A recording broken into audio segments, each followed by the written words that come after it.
Cold War with these notes. As we've left off in class, we just wrapped up World War II. And so the World War II is going to be a great segue into the Cold War. And because World War II plays a huge role in setting the stage for this Cold War. And I want you guys to know there's no battles in the Cold War. It's called a Cold War because nothing really ever takes place except for lots of tension and lots of verbal conflict between these powers. And just first of all, starting off, I just want you guys to know the United States and the Soviet Union after World War II are going to be left as the major world superpowers. The U.S. is going to have the atomic bomb that they used in Japan, so they know we have got access to that. The Soviets are going to have their very powerful Red Army, and so that's going to leave the U.S. and the Soviet Union as kind of the two major superpowers in the world, yet they have extremely different political ideologies. And so that's going to lead to a really interesting dynamic. So just kind of a review. In 1945, we talked about Russia, United States, Great Britain, Roosevelt, Stalin, Churchill. They meet at the Yalta Conference. And what this does is it basically splits Germany into four zones politically controlled by the Allies. You're going to have United States has a zone, Britain, France, and Russia all are going to have a zone of Germany to control. And Stalin is also going to pledge to allow free elections in Eastern Europe and in Poland. So he's going to pledge that he's going to allow these Eastern European nations to hold their own elections so that they can choose their own government. So that is what's going to come from the Yalta Conference in 1945. Just to give you guys a map, these are the zones that are the occupation zones of Germany after World War II. As you can see, Great Britain, France, United States, and USSR. Those are the occupation zones, and this is kind of going to spark some tensions going into the Cold War. Okay, so like I said, the United States and the Soviet Union are going to be left as the superpowers, and they're going to have two very different political ideologies. The United States has this Western democracy, free enterprise economy, where people have a say in their government. And the Soviet Union is going to have this command communism where the government controls every part of the economy and the government, especially under Stalin, who is engaging in his genocide with the Great Purge, killing people who don't agree with him and killing off groups of people that are not aligned with his political views. So you're going to have some really different dynamics here in these two superpowers. And that's going to create tension and problems during this time. You're also going to have new weapons. You're going to have the atomic bomb. You're going to have the emergence of nuclear weapons. You're going to have satellites and all of this new technology coming out of after World War II. And it's going to make warfare very dangerous and very scary. And so you're going to have people with access to these things, which is going to cause problems. And you're also going to have the United States rejection of this isolationism. Instead of just protecting themselves from communism, the United States is going to take a stand against communism. And they're going to practice this policy of containment, basically trying to contain communism at all costs and trying to stop the spread of communism. And so we're going to talk about that when we get into wars that kind of start because of this policy of containment. All right, so like I said, the United States and the Soviet Union are going to engage in some kind of competition. The United States and the Soviet Union are going to engage in this arms race. They're going to compete over who can develop nuclear weapons, who can develop satellites, biological warfare, all of these new kind of more scientific types of technologies are going to start to come out, and it's going to be a race to see who can develop the most and who can have the most technology, who can be the most dangerous. And falling in line with that is also going to be the space race. And the Soviet Union is actually going to launch a satellite, Sputnik, into outer space in 1957, and the Americans are going to quickly realize that they've got to start building a space program, and they've got to start building up more nuclear weapons and really trying to get this balance of terror. That's kind of what it becomes, is this balance of terror of who can have the most who can have the most weapons and who can make the most advances in space technology. And the United States and the Soviet Union are really just going to kind of use these nuclear weapons almost like a deterrent. Basically, if we have this nuclear weapon, then it's going to prevent other superpowers from attacking. So they really were using them as kind of almost like a safeguard against being attacked. So the space race and this arms race is really going to initiate during the Cold War. All right, so Stalin does not hold up on his plan to hold free elections in Eastern Europe, and he's just going to install communist governments in these little nations bordering Russia. In Eastern Germany that he gets to control, Poland, Czechoslovakia, Hungary, Romania, Bulgaria, and they're going to be known as satellite nations. They're going to be Soviet satellites, basically like little nations that are under the control of communist governments through Stalin. And so this is going to divide this Allied-controlled Germany into East and West. Communism in the East, democracy in the West, because the other allies, France, Great Britain, and the United States, are going to install democratic government. So you're going to definitely have what is known as the Iron Curtain, a definite divide between Eastern Europe and Western Europe. And so it's going to be known as the Iron Curtain. And this Iron Curtain is referred to by Winston Churchill.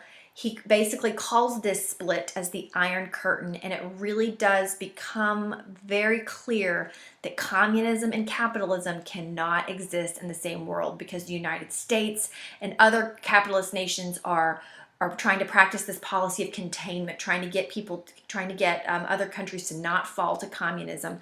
And so during this time, the United States is going to take a very firm stand against communism, and they're going to really push that policy of containment.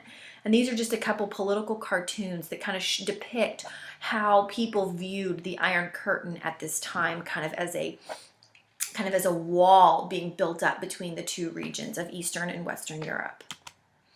All right, so the United States, instead of practicing their isolationism as they always did before, is definitely going to get involved. They're very fearful of Stalin. Like I said, he is very known for his genocide and his fierce unleash on his people.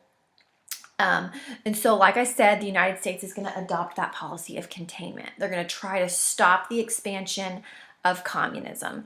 And this is also going to be known as the Truman Doctrine, because President Truman is going to be the one who enacts this policy. And Truman is also going to carry out the Marshall Plan.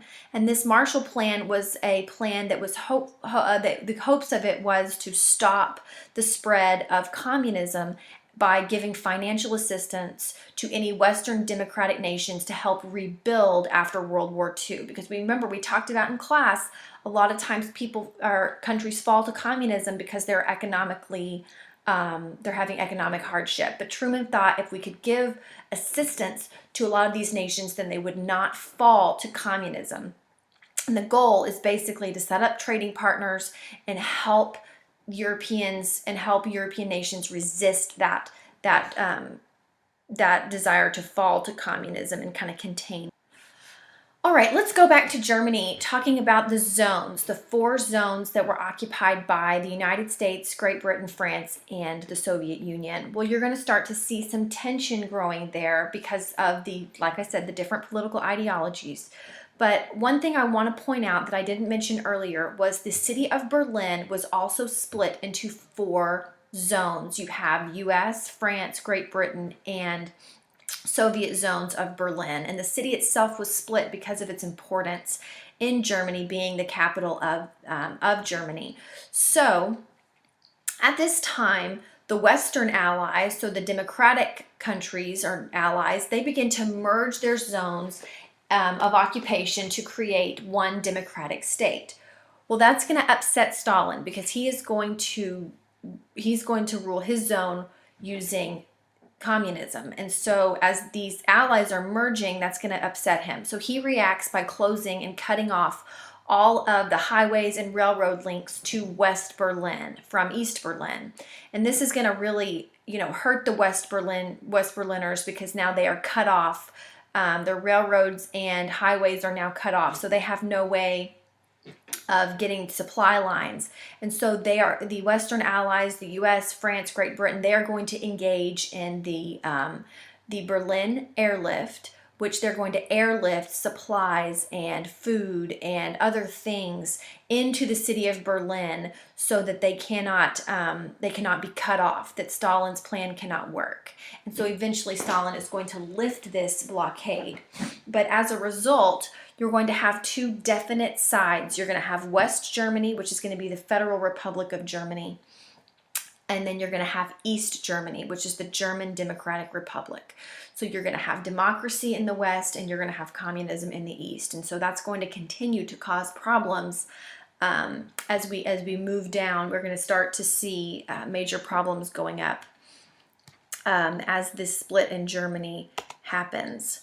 All right, in 1949, the United States, Canada, and other nations are going to come together to form NATO, or the North Atlantic Treaty Organization. And this is basically an organization designed to protect Western Europe from communism. And if they have to protect it using nuclear weapons, then they will. It's just carrying out that policy of containment to make sure that the other Western European nations do not continue to fall to communism. As a reaction to this, you're going to have Stalin in 1955 is going to come together with other Soviet leaders, and they are going to create the Warsaw Pact. And it's basically just the reaction to NATO of Eastern European countries coming together and forming an alliance. So it was pretty intense.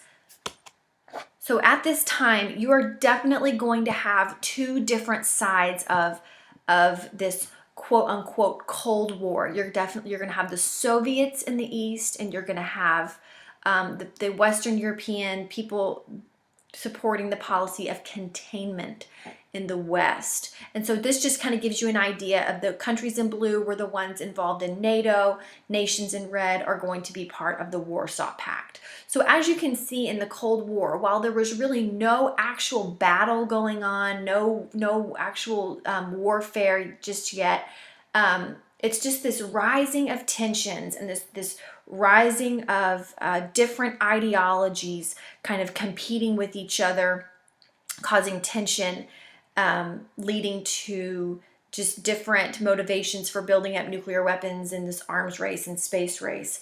So it's really important that you understand the Cold War was never an actual war with battles. It was just more of this unspoken tension between the two superpowers, being the United States and the USSR, or Soviet Union. All of these wrap up questions here, guys. Make sure you do these at the end of your notes.